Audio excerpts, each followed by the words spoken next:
everyone. I'm Arabta, and today on this chat, we're joined by Archimedes V, and we have Tomer, who is the CTO of Archimedes. Tomer, why don't you start by telling us a bit about yourself and about Archimedes V and how you built it? Hey, Arabta, it's a pleasure to be here. I'm super excited. Nice. So let's talk about our, origin story. So we, as a team, we've been in crypto kind of forever. I got my first Bitcoin back in 2010. Then in 2019, we discovered DeFi, like most of the world. So if Bitcoin was kind of a store value, DeFi is kind of a way to create an accessible financial system. It's really nice how the two of them kind of come together and create like a real and better economy. It basically blew my mind when I figured it out. And I remember calling my co-founder, Oz, and telling him like, hey, remember Bitcoin? It's just a start. That's not that. There is a complete financial system on top of Ethereum. Kind of CeFi is dead. They just don't know it yet. My partner, Oz, he was deep into real estate back then. So for him, blocks meant completely different thing.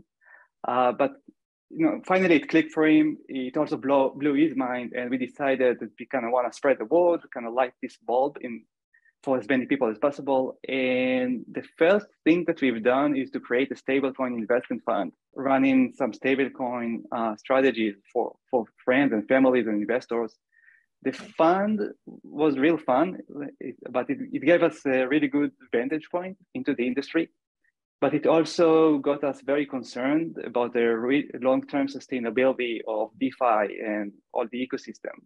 One of the biggest problems today that we see is what we call idle liquidity. So you have money just sitting around, basically doing nothing, kind of twiddling the thumbs, doesn't really add a lot of value. Like here's an example. You have big investors looking for something that can absorb a lot of liquidity, provide kind of a decent APY, and do it with kind of a low risk relative to DeFi. Most of them end up in platforms like Aave or Compound, but today Aave gives you around like 2% APY on stablecoins. And it happens because supply is relatively higher to demand. So we have a lot of like idle liquidity. Another kind of typical example that everybody like to talk about, you have more of like a smaller investors with maybe a little bit more appetite for risk. They look for high yield on stable coins. And most of these people end up on Curve and Convex, and they kind of switch in between pools, trying to bet which pool is gonna give them the highest APY and actually gonna sustain that. What they do basically is betting on CRV token allocation and not on actual economic activity. This is the crux of the sustainability problem. There is a lot of idle liquidity, and basically fund is kept in DeFi by token emission, token printing, and kind of hope for better future, which is really nice. It's really kind of warm my heart, but it's really like a long-term sustainability problem that we see. So we looked at that and we kind of thought, how do we take all this fund and kind of put it to work, make sure it participates in real volume? And the way we figured it out is basically by connecting two types of investors. You have these large investors. For them, we offer a place to park stablecoin position and get better than market average yield, even for very large stablecoin position. On the other side, you have people, usually smaller investors, that believe in stablecoin yield. They believe that the yield is going to go up. They're kind of optimistic. For them, we offer an opportunity to buy a claim on these like future yield for a discount today. So if yield goes up, they'll end up with like a ultra high yield position, something like super lucrative. Basically, we help the ecosystem to become more efficient. This is what we do. We try to reduce idle liquidity. We try to reduce dependency on this like token printing, and we try to kind of promote more like true economical activity.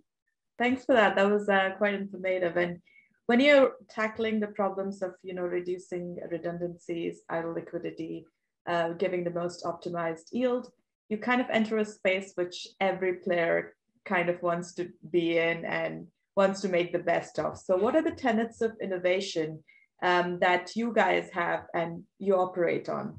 So at the core, like simply put, we offer leveraged positions on appreciated stablecoin. You have other groups trying to do similar things. However, we focus on the long term. As far as I know, we are the only team that kind of focus on sustainability and long term. And it's not just words. We are staying away from kind of unsustainable models that we see all around. We are focusing on the quality of the assets that we work with. We are not trying to pursue as many assets as possible. We also align our incentives with all the players. Like, for example, we don't run predatory models. We don't make money from liquidations. We don't try to racket people to produce revenue. We don't do that. We have another unique aspect, which is our bidding market. Our borrowers, they pay all the interest, all the cost of borrowing upfront. They actually bid for it. They pay today to get like a huge discount or huge opportunity in the future. And that means that we attract the most optimistic investors around. And generally speaking, these investors are kind of the most lucrative. They move the market forward always. And this is what we are looking for. This is the type of investor that we are looking to work with and support. That's great to hear. And being in this space, what would you say is one major challenge that you see as an industry, and how are you guys handling it differently? One of the biggest problems that we see, and I kind of touched upon that, if you look at every economical system, liquidity is kind of the oxygen of every system. And DeFi is no different. In DeFi, stable coins are kind of the carrier of liquidity. They carry liquidity around. Curve is what makes all this like stable coin action possible. And the challenge with Curve is that more than 95% of the APY is coming from CRV emissions and not from real volumes. And I'm not saying CRV is going to zero, not that. I love Curve. I'm bullish on Curve. That's not what I'm saying. Yeah. But CRV emission is fixed. That's in the contract, meaning it can support a limited amount of players across all pools, meaning scaling Curve beyond what CRV can actually support is a real challenge. It's really kind of constrained the growth of the entire ecosystem. Now, Curve is just one example, like the prime example, but all AMMs have kind of the same problem, and they cannot scale because of their revenue model. So right now, Archimedes is building on Curve, and we design our solution to actually help Curve scale. We basically put Curve idle liquidity to work, and we extend Curve ability to support more and more liquidity. But in the future, we are planning to work with other AMMs and help other AMMs to scale, and as a result, can help the entire ecosystem to scale and support more investors. And why the name Archimedes? It makes one wonder about it. Yeah, so Archimedes is the father of leverage from ancient Greece. He invented leverage, according to the legend. Archimedes' fee, we hope, is going to be the father of leverage in DeFi. We trying to reinvent leverage technology in DeFi, and we are hoping to be the baseline of good leverage, high quality leverage on DeFi, and help the entire ecosystem scale by using our technology. As audit partners with Halborn, we are doing the full scope. So we are doing a lot of blue teaming, red teaming, security consulting, and everything in between, right? So I would love to hear a bit more on what was your take on security, and what was the security strategy that you went with as a CTO? Yeah, so we are talking a lot about sustainability, and a huge part of sustainability is obviously security. Like, you can't build something, it gets hacked, and then you're obviously not sustainable. People are trusting smart contracts. They trust in it with their funds. We always keep it in mind. It's really important to us. We actually kind of humbled by that people actually deposit their kind of hard-hand funds into smart contracts that we build. It's a lot of trust, no pressure. This is the reason why we chose Halborn specifically, and not just any random audit firm. We actually pursued your team before we actually raised our first round, because it was important for us to work specifically with you. We have a really good relationship with you guys, and we trust you.